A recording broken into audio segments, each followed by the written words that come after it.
എല്ലാവർക്കും വിനീത നമസ്കാരം. ശ്രീമദ് ഭാഗവതം ദശമസ്കന്ധം അധ്യായം 32 ശ്ലോകം 6, 7, 8, 9 4 ശ്ലോകങ്ങൾ നോക്കാം. ഭഗവാൻ അങ്ങനെ അതിസുന്ദര രൂപനായിട്ട് ആ ഗോപസ്ത്രീകളുടെ മുമ്പിൽ പ്രത്യക്ഷപ്പെട്ടപ്പോ ഓരോ ഗോപസ്ത്രീയും ഓരോ തരത്തില് പെരുമാറി ഭഗവാന്റെ അടുത്ത്. അത് ഓരോരുത്തരെ പറ്റിയിട്ട് എന്താ വിസ്തരിച്ച് വർണ്ണിക്കുകയാണ് ഇവിടെ. ആദ്യം അഷ്ടസഖികളുടെ പെരുമാറ്റാണ് ശ്രീ ശുഖബ്രഹ്മർഷി വർണ്ണിക്കുന്നത്. ഒരു ഗോപി അതാ ഭഗവാന്റെ പാദകമലത്തെ തൻ്റെ കുജതടങ്ങളിൽ കൈകൊണ്ടെടുത്തു വെച്ചു എന്ന് പറഞ്ഞു കഴിഞ്ഞ ശ്ലോകത്തില്. ഈ ശ്ലോകത്തില് രാധാദേവി എങ്ങനെയാണ് ഭഗവാനോട് പെരുമാറിയത് എന്നാണ് വർണ്ണിക്കുന്നത്.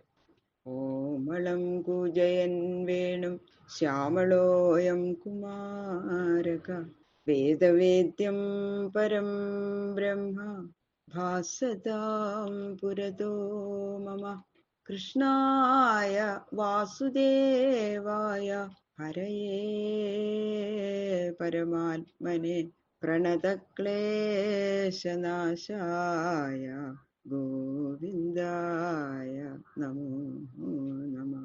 ഓം നമോ ഭഗവതേ വാസുദേവായ. ഓം നമോ ഭഗവതേ വാസുദേവായ. ഓം നമോ ഭഗവതേ വാസുദേവായ. ശ്ലോകം 6. ഏകാ ഭൃഗുടിമാബധ്യ പ്രേമ സംരംഭ വിഹ്വല നന്ദീവൈക്ഷത്കടാക്ഷേപൈ സന്തഷ്ടദശനച്ഛദ. അസ്ഥാനത്ത് ഉപേക്ഷിച്ചു പോയ ആ വല്ലഭന്റെ നേരെയുള്ള പ്രണയകോപത്തിന്റെ ആധിക്യ നിമിത്തം ഉള്ളിൽ നിറഞ്ഞിരിക്കുന്ന ആ ക്ഷോഭത്തെ പുറമെ കാണിക്കാനുള്ള അടയാളമായിട്ട് ആ പുരികക്കൊടികൾ അങ്ങനെ വളച്ചു പിടിച്ചും ആ ചുണ്ടിങ്ങനെ അധരത്തെ കടിച്ചും കൊണ്ടിരിക്കുന്നവർ ആ രാധാദേവി കടക്കണ്ണുകൾ കൊണ്ടുള്ള ആക്ഷേപങ്ങളായ നോട്ടങ്ങളാൽ പ്രിയതമന് ഇപ്പൊ കൊല്ലുമെന്നുള്ള മട്ടില് ഹനിക്കാൻ ഭാവിച്ചിരിക്കുന്നവളോ എന്ന് തോന്നത്തക്ക വിധം കടാക്ഷിച്ചു എന്നാ പറയണത്. അതിപ്രിയനായിരുന്നെങ്കിലും അപ്പോഴത്തെ ആ ആ വല്ലഭന്റെ പ്രവൃത്തി കൊണ്ട് തനിക്ക് നേരിട്ടിരിക്കുന്ന ഗർവവും മാനവും നിമിത്തം പ്രിയനെ ഉദ്ദേശിച്ച് അനാദരത്തെ പ്രകടിപ്പിക്കുകയാണ്. പക്ഷെ അതുകൊണ്ട് പ്രിയനെന്താ കാന്തയെ കുറിച്ച് സ്നേഹം അല്ലാതെ വെറുപ്പൊന്നും തോന്നില്ല ആ സമയത്ത്. അപ്പോൾ ഈ അനാദരം ശൃംഗാര രസത്തിന്റെ പുഷ്ടിയെ വരുത്തുകയാണ് ചെയ്യുന്നത്. അങ്ങനെ ആ പുരികക്കൊടിയൊക്കെ വളച്ച് ആ ഭ്രൂവിക്ഷേപം ചെയ്തുകൊണ്ട് കാന്തന് നേരെ മറവ് കൂടാതെ നോക്കിയിരിക്കുന്നത് കൊണ്ട് ലളിതം എന്നൊരു അനുഭവം ഇതിൽ വർണ്ണിക്കപ്പെട്ടിരിക്കുക. അപ്പൊ അനാവാര്യാപി ദൃഷ്ടം ലളിതാ ഭ്രൂവിചേഷ്ടിതം എന്ന ലക്ഷണം. എല്ലാവരെയും ഉപേക്ഷിച്ച് കൂടെ കൂട്ടിക്കൊണ്ടുപോയി പിന്നെ ഉപേക്ഷിച്ച രാധാദേവിയാണല്ലോ ഭഗവാന് ഏറ്റവും ഇഷ്ടമുള്ള കാന്ത അല്ലെ, സഖി. ഈ രാധയെ ശ്രീകൃഷ്ണന്റെ സ്ത്രീ രൂപം ആണെന്ന് പറയാം. ദേവി കൃഷ്ണമയി പ്രോക്ത രാധിക പരദേവത സർവലക്ഷ്മീമയി സർവകാന്തി സമ്മോഹിനി വര എന്ന് ബൃഹത് ഗൗതമി എന്ന ഗ്രന്ഥത്തില് പറഞ്ഞിട്ടുണ്ട്. രാധാ വൃന്ദാവനേവനെ എന്ന് മാത്സ്യപുരാണത്തിൽ പറഞ്ഞിട്ടുണ്ട്. സർവഗോപീഷു സേവൈക വിഷ്ണോരത്യന്തവല്ലഭ. എല്ലാ ഗോപികളിലും വെച്ച് ഇവൾ തന്നെ വിഷ്ണുവിന്റെ പ്രാണപ്രിയ എന്ന് പ്രസിദ്ധമായിട്ടുള്ള ആത്മപുരാണത്തിലും പറഞ്ഞിട്ടുണ്ട്. ഗോപാലതാപിനി എന്ന ഉപനിഷത്തിലെ ഗാന്ധർവ എന്ന പേരാണ് രാധയ്ക്ക് കൽപ്പിച്ചിരിക്കുന്നത്. അതുകൊണ്ട് ശ്രീകൃഷ്ണന്റെ പേരിലുള്ള പരമപ്രേമ നിമിത്തം പിരിഞ്ഞുപോയ ദുഃഖം അസഹ്യമായിരിക്കണോ എന്ന് കാണിക്കാൻ ഈ രാധാദേവി ചെയ്ത കടാക്ഷാക്ഷേപം ഭഗവാന്റെ ചിത്തത്തെ അത്യന്തം വ്യാകുലപ്പെടുത്തിയിരിക്കണം. അതാണ് ഭഗവാനോട് സഹിക്കാൻ പറ്റിയില്ല രാധയുടെ ആ നോട്ടം. അപ്പൊ അതിസ്നേഹം ഉള്ളവരുടെ നേരെ അങ്ങനെ കോപം പ്രകടിപ്പിക്കുമ്പോൾ പിന്നെ ഉണ്ടാവണ ആ സ്നേഹം ഇങ്ങനെ കൂടുതൽ സ്നേഹമായിട്ട് തീർക്കാൻ വിശേഷ ശക്തി ഉണ്ടെന്ന്. ഇങ്ങനെയുള്ള നോട്ടങ്ങളാകുമ്പോൾ അവരുടെ കാമുകന്റെ മനസ്സിൽ അവരോട് കൂടുതലൊരു സ്നേഹം ഉണ്ടാവും. അപരാനിമിഷദൃഗ്ഭ്യാം ജുഷാണ തന്മുഖാംബുജം ആപീതമപി നാതൃപ്യൽ സന്തസ്തചരണം യഥാ.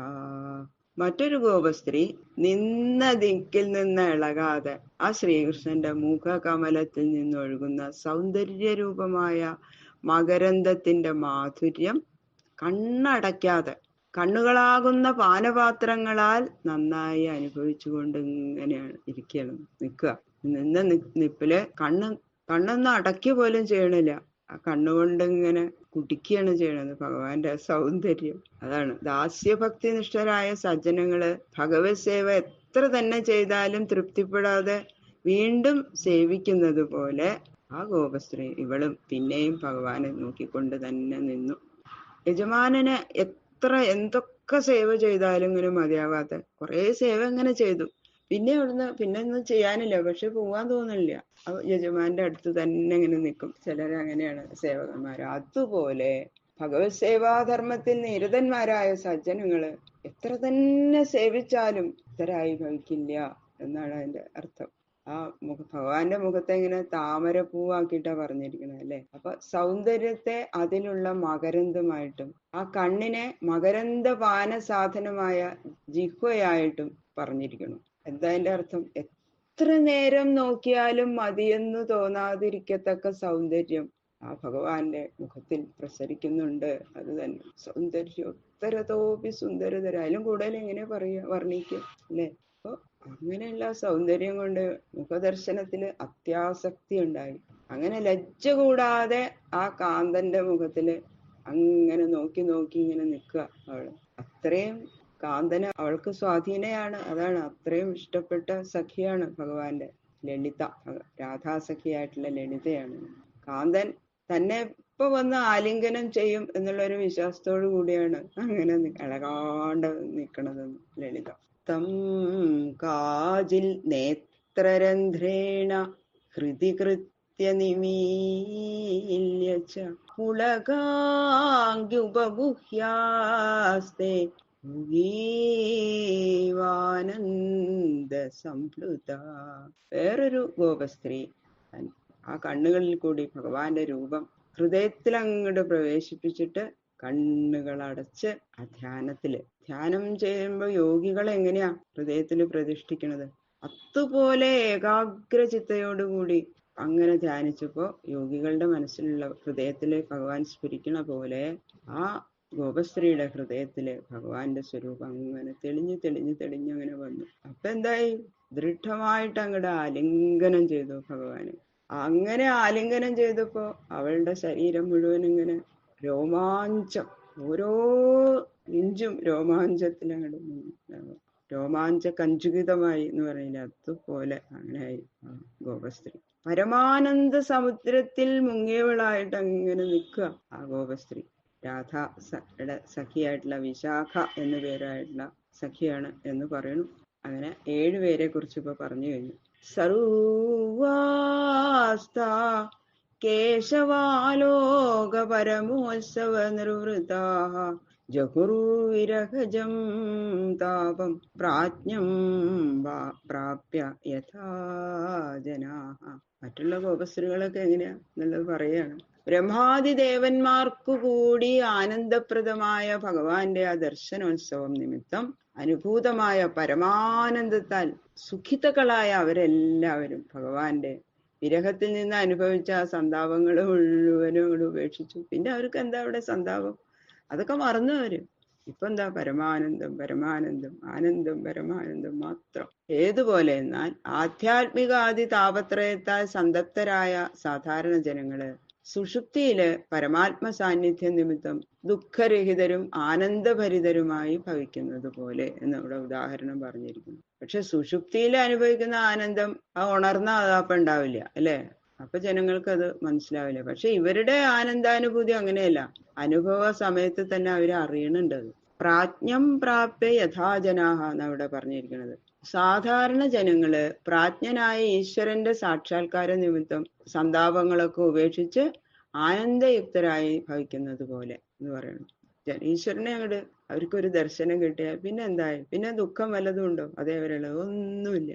അതുപോലെയാണ് ആ ഗോപസ്ത്രീകളെ ഭഗവാനെ കണ്ടപ്പോൾ അനുഭവിച്ചത്. ഈശ്വരന്റെ കാരുണ്യാതിരേകം നിമിത്തം അജ്ഞാനത്തിൽ നിന്നും കരേറി ജ്ഞാനത്തെ പ്രാപിക്കുമ്പോൾ അവരതുവരെ മോഹം നിമിത്തം അനുഭവിച്ച ദുഃഖങ്ങളിൽ നിന്ന് വിമുക്തരായി പരമാനന്ദം അനുഭവിക്കുന്നത് പോലെ ആണ് അവര് അനുഭവിച്ചത് ഭഗവത് സംഗമത്താൽ ഇവർക്കും പരമാനന്ദ അനുഭവം ഉണ്ടായി എന്ന് അതവിടെ ഉറപ്പിച്ചു പറയാണ്. ബാക്കിയുള്ള ശ്ലോകങ്ങള് നാളെ നോക്കാം. സർവത്ര ഗോവിന്ദ നാമ സങ്കീർത്തനം ഗോവിന്ദ ഗോവിന്ദ